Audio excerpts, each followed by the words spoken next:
یا اللہ، رمضان کا ببرکت مہینہ ختم ہو گیا اور ہم اس طرح سے عبادات نہیں کر پائے جو حق بنتا تھا رمضان کا۔ یا اللہ، ہماری ٹوٹی پھوٹی عبادات کو قبول و منظور فرما۔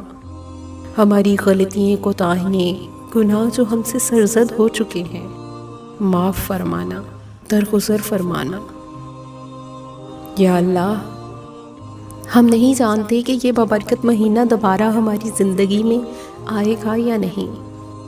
اپنے حبیب کے صدقے، اس رمضان کے صدقے یا اللہ، ہمارے والدین، ہمارے بہن بھائی، ہمارے عزیز و اقارب اور جس کسی نے بھی ہمیں دعا کے لیے بولا، جو سن رہے ہیں اور جو دیکھ رہے ہیں، سب کی عبادات